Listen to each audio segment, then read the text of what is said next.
দর্শক, আজকে milestone school and কলেজে যে দুর্ঘটনাটি ঘটেছে, বিমান দুর্ঘটনা, সেই বিমান দুর্ঘটনা ঘটার পরেই কিন্তু এই যে উত্তরার আধুনিক যে হাসপাতালটি রয়েছে, এই হাসপাতালে আহতদেরকে নিয়ে আসা হয় এবং এখানে এখন পর্যন্ত যেটি আইএসপিআর যে তথ্য মতে সেটি বলছিল যে 60 জনের মতো এখানে আহতদের নিয়ে আসা হয় এবং এর মধ্যে একজন নিহত হন। তবে এখানে একটি পরিস্থিতি তৈরি হয়েছে যেটি আসলে মানুষের জন্য যে সেই বিষয়টি এখানে আমরা দেখতে পাচ্ছি যে পরিলক্ষিত হচ্ছে।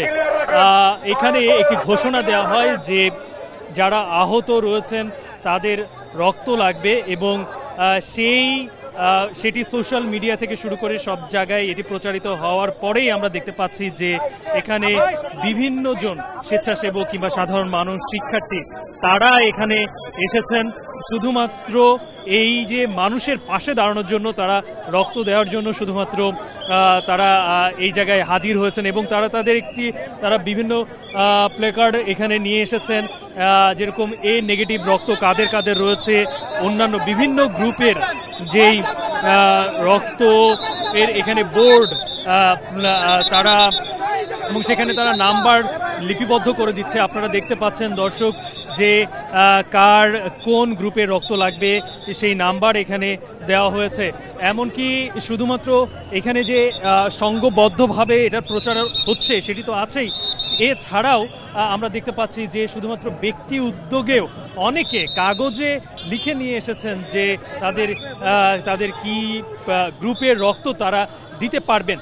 তবে একটি বিষয় আমি আসলে এই মুহূর্তে পরিষ্কার করতে চাই, সেটি হচ্ছে যে শুধুমাত্র রক্তের বিষয় না, এখানে কারোর যদি গাড়ির সার্ভিস লাগে যে কোথাও নিয়ে যাওয়ার জন্য রোগীকে কিংবা রোগীর স্বজনকে, সেটিও আসলে অনেকেই কাগজে লিখে নিয়ে এসেছেন, সেটি তারা প্রদর্শন করছেন। এছাড়াও পানি লাগবে কিনা কারোর, মানে এই যে এরকম একটা ঘটনার পরে, এরকম একটা মর্মান্তিক ঘটনার পরে মানুষের পাশে দাঁড়ানোর যে একটি ব্যাপার, সেটি কিন্তু আসলে এখানে ফুটে উঠেছে। তবে একটি বিষয় যেটি আমি আবারও পরিষ্কার করে একটু বলে দিতে চাই, সেটি হচ্ছে যে এখন যে আধুনিক হসপিটালে যারা গুরুতর আহত, তারা কিন্তু এখন আর তেমন অবস্থান করছেন না। ডিজাইন, এলিগেন্স, বিউটি, সেরা পণ্য সবার জন্য জেভিকো। তারা এখন তাদের অধিকাংশ গুরুতর যারা আহত যারা এখানে ছিলেন তাদেরকে ঢাকা মেডিকেল এবং বার্ন ইউনিটে পাঠিয়ে দেওয়া হচ্ছে। তাই এখানে যারা কর্তব্যরত যারা কর্মকর্তা রয়েছেন কিংবা স্বেচ্ছাসেবক যারা রয়েছেন, তারা বলছেন যে এই বিষয়টি দরকার হচ্ছে ঢাকা মেডিকেলে কিংবা বার্ন ইনস্টিটিউটে। তাই যারা এখানে এই যে মানুষের পাশে, মানবতার পাশে দাঁড়াতে এসেছেন, তারা যেন ঢাকা মেডিকেল কিংবা বার্ন ইউনিটে তারা চলে যান। সেখানে অনেকের রক্তের প্রয়োজন আছে এবং যেই ধরনের সাহায্য তারা করতে চান সেই বিষয়গুলো ওইখানে সবথেকে বেশি প্রয়োজন, সেটি তারা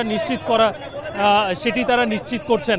তাই এখানে যারা এই মানুষের পাশে দাঁড়াতে এসেছেন, রক্ত দিতে চান, তারা যেন ঢাকা মেডিকেল অথবা বার্ন ইনস্টিটিউটে তারা যেন যান, সেখানে অনেক বেশি প্রয়োজন। এছাড়াও অন্যান্য বিভিন্ন সেবা তারা দেওয়ার জন্য এখানে স্ব-ইচ্ছায় স্ব-উদ্যোগে তারা এখানে হাজির হয়েছেন।